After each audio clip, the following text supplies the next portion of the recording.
दुनिया का सबसे ताकतवर देश अमेरिका अब हार मान रहा है? जो डोनाल्ड ट्रंप कल तक ईरान को नक्शे से मिटाने की धमकियां दे रहे थे, आज वही ट्रंप समंदर में अपने दोस्तों के सामने हाथ क्यों फैला रहे हैं? Demanding that these countries come in and protect their own territory because it is their territory. It's the place from which they get their energy, and they should come and they should help us protect it. नमस्कार, आप देख रहे हैं rapid 24। आज के इस video में हम आपको बताएंगे इस युद्ध की 4 ऐसी इनसाइड स्टोरीज जो मेन स्ट्रीम मीडिया आपसे छुपाने की कोशिश कर रहा है।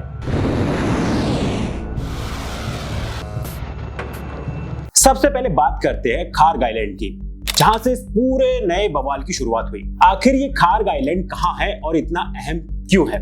फारस की खाड़ी में ईरान के तट से करीब 25 किलोमीटर दूर ये एक छोटा सा द्वीप है, लेकिन ईरान की आर्थिक रीढ़ की हड्डी है। ईरान का लगभग 90% कच्चा तेल इसी एक आइलैंड से पूरी दुनिया में एक्सपोर्ट होता है। यहाँ का डीप वाटर हार्बर बड़े बड़े ऑयल टैंकरों की रिफ्यूलिंग के लिए परफेक्ट है। अगर खार्ग आइलैंड रुका तो समझे ईरान की कमाई सीधे जीरो हो जाएगी। अमेरिका ने ईरान की इसी दुखती रग पर भयानक बमबारी करते हुए यह 90 से ज्यादा सैन्य ठिकाने उड़ा दिए हैं।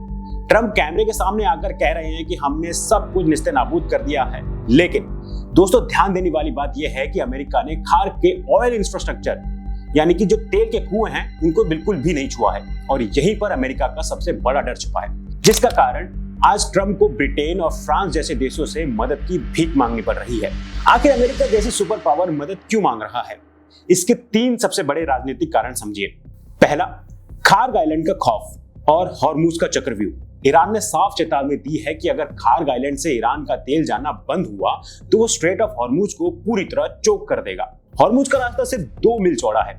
ईरान यहाँ सीधी जंग नहीं लड़ रहा है, इसके पास स्वार्म ड्रोन्स, तेज स्पीड बोट्स और समुद्री बारूदी सुरंगों का जाल है। अमेरिका को पता है कि खार्ग पर हमले के बाद ईरान जो पलटवार करेगा उसे रोकने में अमेरिका के भारी भरकम युद्धपोत अकेले सक्षम नहीं है। दूसरा, लॉजिस्टिक और इकोनॉमी का जाल। अगर हॉर्मुज ब्लॉक होता है तो दुनिया का 20% तेल सप्लाई रुक जाएगा। अमेरिका के पास ना तो इतने युद्धपोत हैं और ना ही इतना बजट कि वो समुद्र में हर एक कॉमर्शियल जहाज को अकेले बचा सके।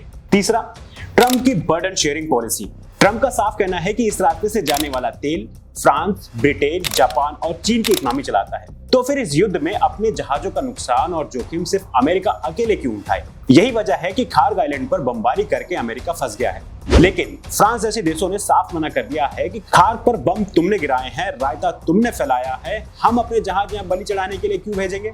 लेकिन दोस्तों, जहां अमेरिका इस चक्रव्यूह में फंसा है, वहीं चीन पीछे से अपना ही एक अलग खेल चल रहा है। एक तरफ जहां अमेरिका जहाज इस रास्ते से गुजरने की हिम्मत नहीं कर पा रहे हैं, वही खबर है कि ईरान ने युआन यानी कि चीनी करेंसी में तेल का पेमेंट करने वाले जहाजों को सुरक्षित रास्ता देने का ऑफर दिया है। अमेरिका के लिए एक बहुत बड़ा झटका है, क्योंकि इससे स्ट्रेट ऑफ हॉर्मुज का पूरा कंट्रोल डिफैक्टो तरीके से ईरान के हाथों में जा रहा है कि वो किसे समुद्र से जाने देगा और किसे नहीं। ईरान ने साफ कह दिया है कि जिन गल्फ देशों की जमीन से अमेरिका हम पर हमला करेगा, हम उनके ठिकानों को उड़ा देंगे। इराक की राजधानी बगदाद के हाई सिक्योरिटी ग्रीन जोन से भी लोगों को निकाला जा रहा है। इजराइल की बात करें तो वहां भी खौफ का साया है। तेल अवीव पर क्लस्टर म्यूनिशन गिरने की खबरें आ रही हैं। इजराइल का एयर डिफेंस सिस्टम अब हांफने लगा है। पश्चिम एशिया में स्थिति इतनी तनावपूर्ण है कि कई देशों के लीडर्स के अंडरग्राउंड होने की खबरें लगातार सोशल मीडिया पर तैर रही हैं। और अब सबसे बड़ा और डरावना सवाल, क्या बात न्यूक्लियर हथियार तक पहुंच सकती है?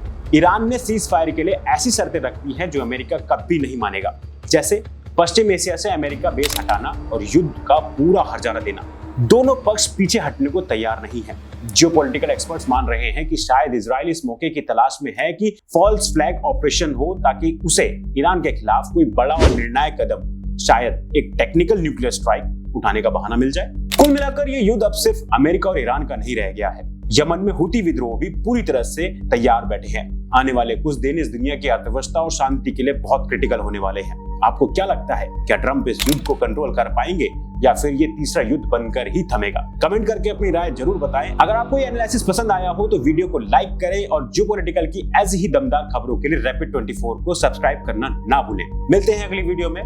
जय हिंद।